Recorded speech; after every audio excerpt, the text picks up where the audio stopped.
Buenos días, estimados estudiantes. Nos volvemos a encontrar en nuestra clase de Historia del Perú. Vamos a seguir viajando por el tiempo y hoy día vamos a hablar acerca de la invasión europea en América. ¿Cómo se dio esta invasión?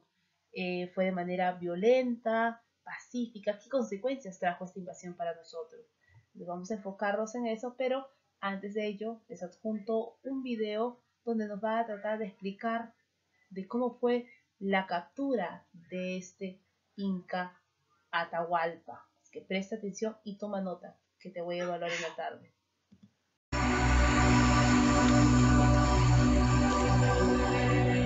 Al caer la noche, las fogatas del campamento del ejército inca ardieron en todas las colinas que rodeaban la ciudad. Pizarro sabía que su pequeño grupo tenía pocas posibilidades en una batalla campal contra esta enorme fuerza. Sus exploradores contaron al menos 30.000 guerreros incas. Durante la noche del 16 de noviembre de 1532, los españoles oraron juntos creyendo que sería la última vez. Uno de ellos escribió: "El miedo cubre a los hombres como un manto negro". Ahora todos pueden ver con claridad la locura de esta empresa. Todos sabemos que solo un milagro puede salvarnos. Y unos cuantos tal vez se pregunten si el cielo los considera dignos de ese milagro. Con las primeras luces, Pizarro ordenó a sus hombres prepararse para la batalla. Pero la muerte parecía más probable que la victoria.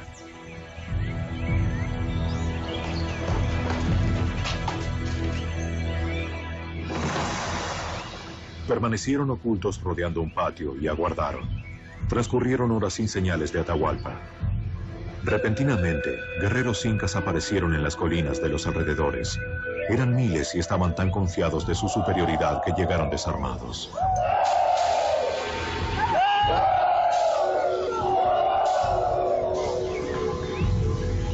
Los españoles se inquietaron, pero solo podían esperar.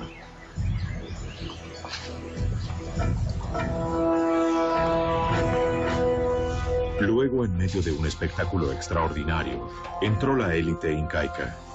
Un desfile majestuoso en el patio. Cientos de sirvientes limpiaron el sendero para el dios rey.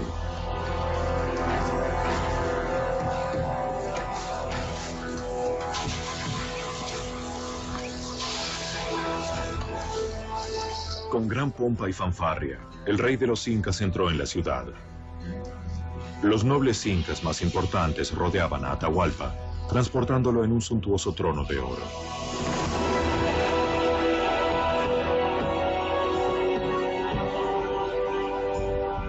Los conquistadores quedaron atónitos ante esta exhibición de poder y riqueza. Atahualpa creyó que su apariencia divina les inspiraría respeto. En Cajamarca, dos mundos completamente diferentes estaban a punto de enfrentarse. El capellán de Pizarro se aproximó al rey con un crucifijo y una Biblia.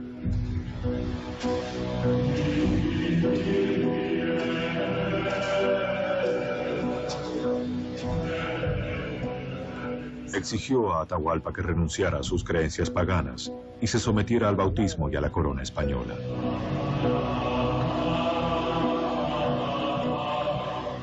El sacerdote le entregó una Biblia, pero los libros y la escritura carecían de significado para los incas. Atahualpa inspeccionó la Biblia. No encontró magia ni valor en ella. La arrojó al suelo. Para los españoles eso fue blasfemia. Pizarro ordenó a sus hombres que abrieran fuego contra los desarmados guerreros incas.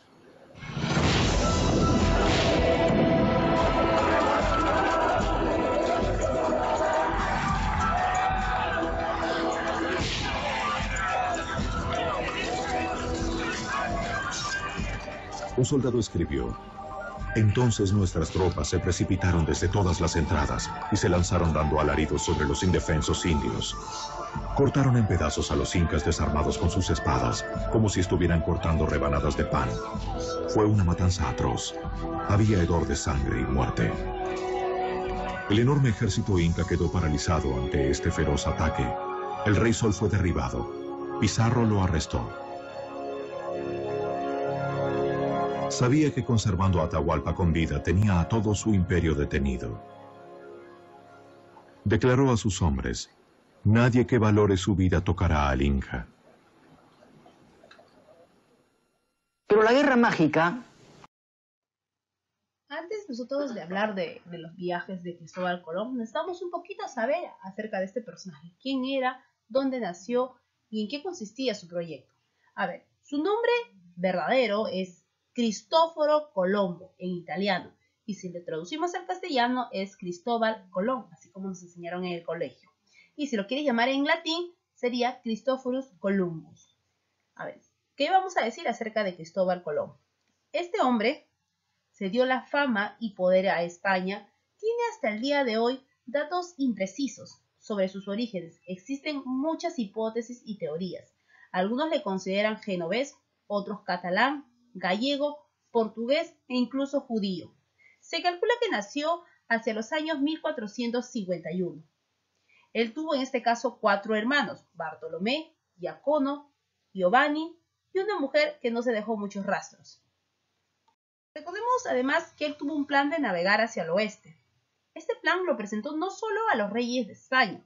Les voy a contar a ver a qué reyes presentó él este proyecto y por qué fue rechazado. A ver, el primero donde él presentó su proyecto va a ser al rey de Portugal, a Juan II. Pero Juan lo rechaza.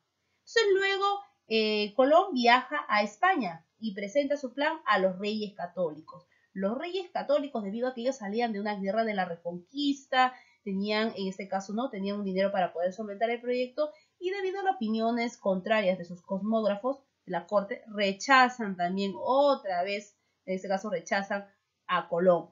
Luego entonces Colón viaja a Inglaterra y va a pedir al rey de Inglaterra, Enrique VII, le presenta todos sus proyectos, pero nuevamente era rechazado. Entonces él ya veía en este caso perdido su proyecto, pero ahí se conoce a un personaje muy importante, al fray Juan Pérez, y el fray Juan Pérez era en este caso el confesor de la reina Isabel de España. Entonces este papel de fray Juan Pérez va a jugar muy importante porque va a ser el mediador entre Colón y la reina Isabel. Es por ello que deciden presentar en este caso otra vez su proyecto Colón, y esta vez va a ser aceptado.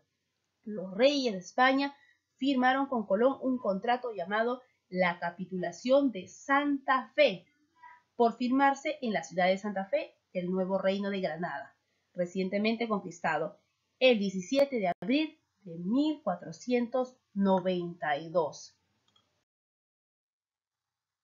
Vamos a hablar entonces ahora acerca de los viajes de Cristóbal Colón, pero antes tenemos que nosotros hablar un poquito acerca de la Capitulación de Santa Fe, este documento firmado entre la reina Isabel y Cristóbal Colón. ¿En qué consistía la capitulación? Pues en la capitulación se le va a autorizar a Colón, a este caso, con el título de almirante, virrey, gobernador de las tierras descubiertas. Se le va a otorgar a Colón el 10% de las ganancias que se obtengan de dicha empresa. Se le va a reconocer como juez de todo litigio que surgiese. Además, ustedes saben cuál era el proyecto de Colón. Era navegar hacia el oeste para poder llegar al este, tratar de buscar una nueva ruta para llegar a la India. Ahora, vamos a enfocarnos entonces en el primer viaje. En el primer viaje, Colón va a partir con 2 carabelas y una nao. La primera carabela era la Niña, quien era piloteada por Vicente Yáñez Pinzón. La Pinta por Martín Alonso Pinzón, y la nao, la Santa María, dirigida por Colón.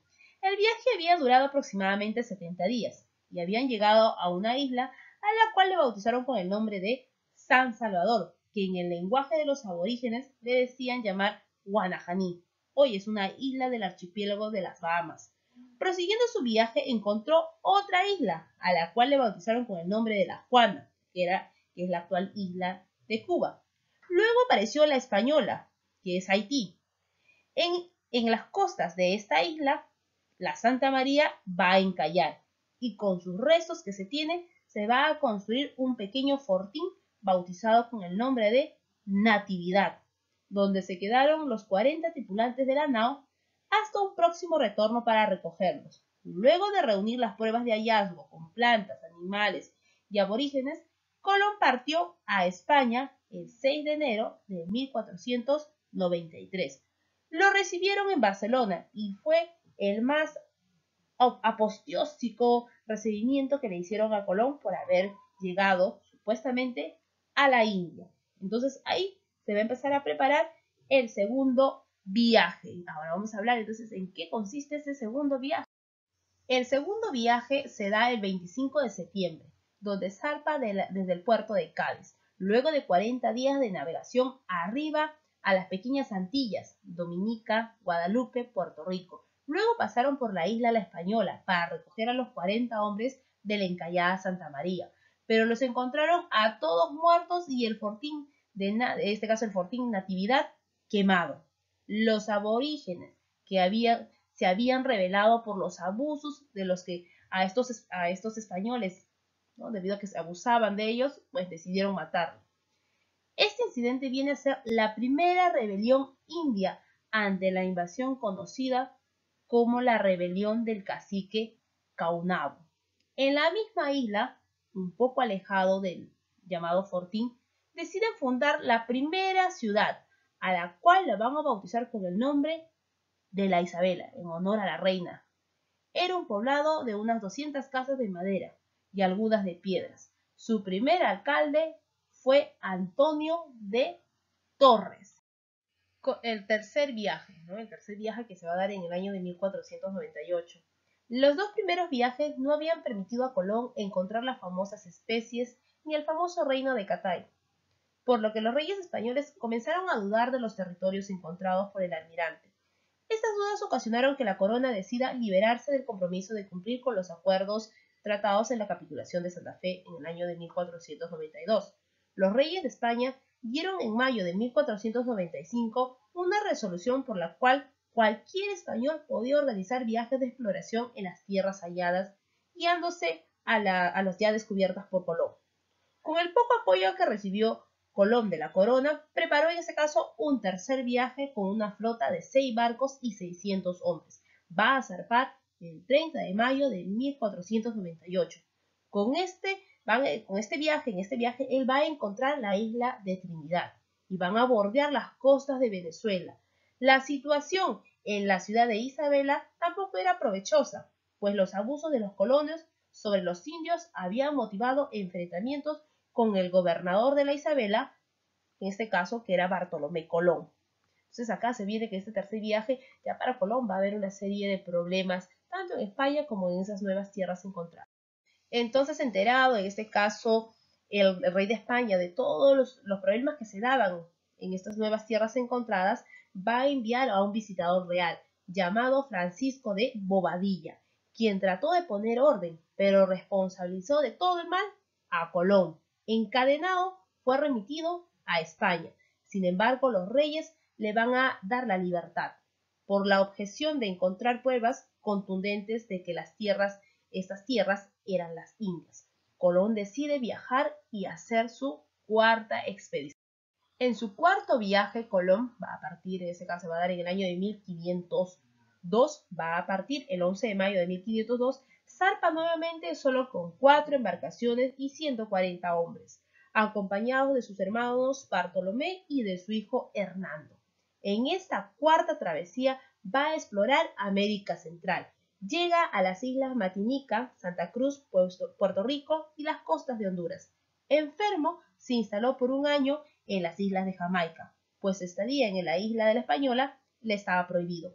Al no poder hallar las tierras de Catay o Chimpago, queda decepcionado y retorna a España. A los pocos meses de su arribo, la reina Isabel fallece, con lo que Colón quedará en este caso desprotegido. Solo, enfermo y abandonado por la corona española, fallece en Valladolid el 20 de mayo de 1506. Entonces ahí quedaría los últimos, en este caso sería el último viaje de Colón. Y recuerda, Colón va a realizar 4 viajes. Y aquí en el cuarto, bueno, ya se queda todo enfermo y fallece el 20, en este caso el 20 de mayo de 1506. Bueno, vamos a enfocarnos un poco a los viajes de Pizarro. Pero antes de hablar de los viajes de Pizarro, necesito mencionarles un poco acerca de los antecedentes que se dio antes de la conquista del Tahuantinsuyo. Por ejemplo, nosotros sabemos, en este caso, que va a conquistar a México, va a ser el español Hernán Cortés y sus seguidores. La hazaña de Hernán Cortés y sus huestes en México para la corona española y para sus usados conquistadores y quienes creían en esas aventuras significó cambiar una gran ilusión por una hermosa realidad para el alicaído tesoro de la corona española. La conquista de los aztecas representó el acopio de la riqueza de aquellos lugares. Para el caso de la conquista de México, gran parte del éxito se debió a la rica experiencia lograda por los conquistadores en el Caribe entre los años de 1492 y 1519. Para el caso de los incas, la obtenida en el Caribe, más que la experiencia mesoamericana entre los años de 1519 y 1572, resultó importante. El oro del Perú fue la base del actual desarrollo de varios países en Europa. Entonces, un antecedente de la conquista viene a ser la conquista de México por Hernán Cortés. Luego tenemos las conquistas del Caribe y Centroamérica. ¿Cómo es eso de las conquistas del Caribe y Centroamérica? Fácil. Nosotros sabemos que desde la Española, que fue en este caso la primera ciudad hispana del Nuevo Mundo en la actual República Dominicana, comenzó la conquista de las demás islas del Caribe. La isla de Santo Domingo fue pacificada por obra de Bartolomé Colón, donde se hizo célebre la princesa de los Tainos, Anacoe, que luego de algunas victorias fue vencida, tomada prisionera y ejecutada por los conquistadores. Luego Diego de Velázquez, como capitán general de los indios, completó la conquista de Cuba, donde funda varias ciudades, comenzando la conquista de México, que luego condujo a Cortés. Puerto Rico también fue conquistada por los hispanos posteriormente. El Caribe sería repartido entre los grandes potencias como Inglaterra, que va a tomar Jamaica, las Islas Bahamas y parte de las Islas de las Vírgenes, así como Trinidad y Tobago. Francia conquistaría Haití y las Islas de Guadalupe, en este caso las Islas de Guadalupe, mientras que los Países Bajos tomarían posesión de Aruba. Bueno, luego esos vienen a ser los dos antecedentes: la conquista de México y la conquista de todo el Caribe y Centroamérica por España y por los países potencia. Los viajes de Pizarro. Nosotros sabemos, en este caso nos han enseñado en primaria, que los viajes de Pizarro fueron tres viajes. Entonces, en cada uno de ellos se dio sucesos muy importantes. Acá tenemos nuestro mapa, donde vamos a tratar de explicar en qué consistió esos tres viajes de Pizarro. Vamos a empezar con el primer viaje, que se dio en 1524 a 1525. En 2 barcos y con 120 hombres recorrieron los territorios explorados y hasta entonces llegaron hasta el fortín del Cacique de las Piedras, donde tuvieron que enfrentarse con los naturales. Almagro incendió el pueblo de los indígenas, al cual le va a denominar Puerto Quemado.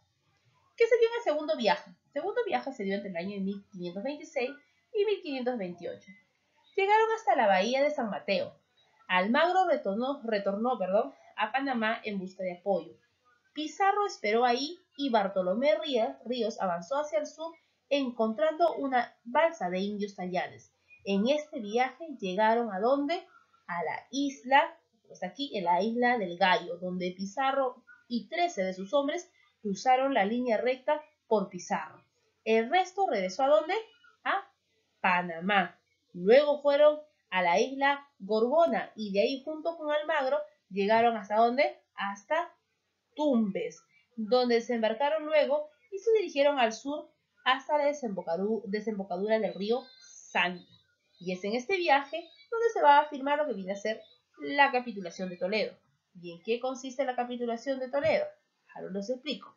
Mediante la cual, en este caso, en esta capitulación, Pizarro va a recibir el título de adelantado, gobernador, justicia mayor, capitán general, va a recibir todos los cargos. Porque recordemos que en este viaje, en esta expedición de Pizarro, se van a formar los 3 socios de la conquista: Diego de Almagro, Francisco Pizarro y Hernando de Luque. De estos 3 socios, en esta capitulación, el que va a salir beneficiado, ¿quién va a ser?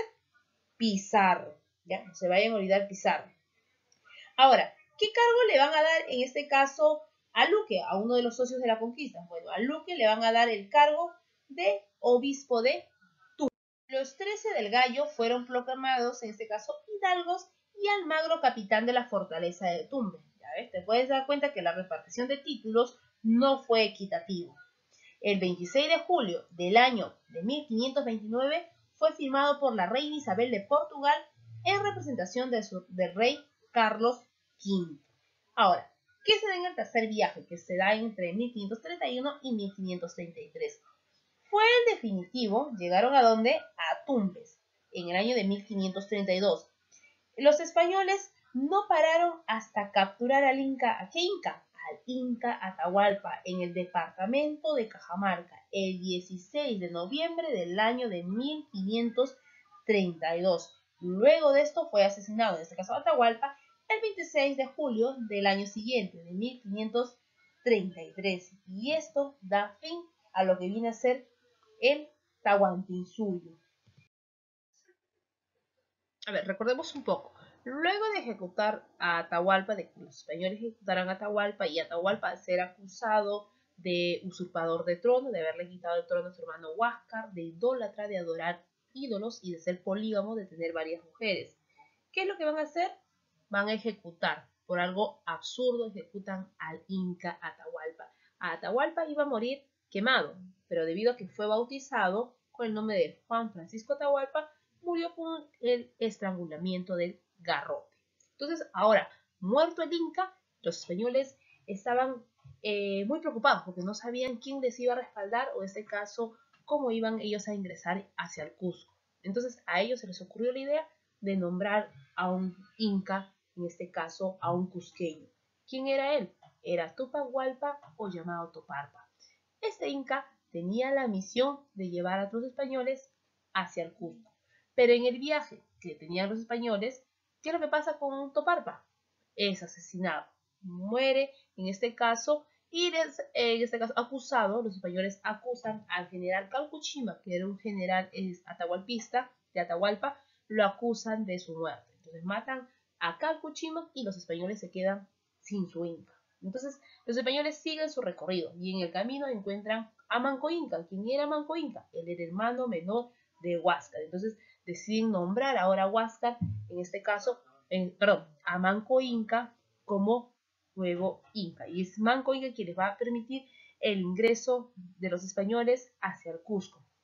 Pero creyendo que Pizarro y los españoles iban a salvar de la esclavitud, les iban a dar grandes cambios al imperio. Pero Manco Inca se decepcionó de ello, ya que al llegar al Cusco se dio cuenta que solo los españoles eran unos ladrones que no respetaban sus creencias, saqueaban sus iglesias e hicieron todo lo que quisieron en el Cusco.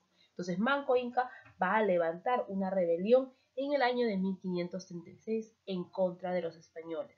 Entonces ahí se va a iniciar lo que viene a ser la resistencia, o en este caso la resistencia de Vilcabamba. Se van a rebelar en contra de quién, de los españoles. Ahora, ¿nosotros qué podemos decir entonces acerca de las causas? Ya después de esto, ¿qué podemos concluir? ¿Cuáles fueron las causas del fin del imperio? La primera fue el enfrentamiento entre los dos hermanos, entre el hermano de Huáscar y Atahualpa. Recordemos que Atahualpa va a mandar a ejecutar a su hermano Huáscar y a toda su familia. Luego tenemos aquí en lo que viene a ser las armas, la gran diferencia de armas entre los españoles y los indígenas. Entonces, esto y sobre todo las estrategias bélicas va a permitir o va a influir un poco en este conflicto a los españoles. Luego tenemos la siguiente, que vienen a ser el apoyo de las etnias regionales a favor de Pizarro. Esas etnias como los huancas, los cañares y los chachapoyas, que van a decidir apoyar a estos españoles porque ya estaban cansados de seguir sometidos con los incas. Y por último tenemos la inexistencia de un estado consolidado, ya que en el Tahuantinsuyo era un estado multiétnico y pluricultural. Esto y varios motivos originó la causa y fin de Tahuantinsuyo. Ahora, ¿tu trabajo cuál va a ser? Vas a leer la lectura que tienes en el libro de la unidad 5 y vas a resolver cada una de las preguntas. Y ya en la tarde, en la conferencia de Zoom, nosotros vamos a tratar de profundizar y explicar más acerca de este tema. Entonces, conmigo será hasta la tarde. Nos vemos. Buenas tardes.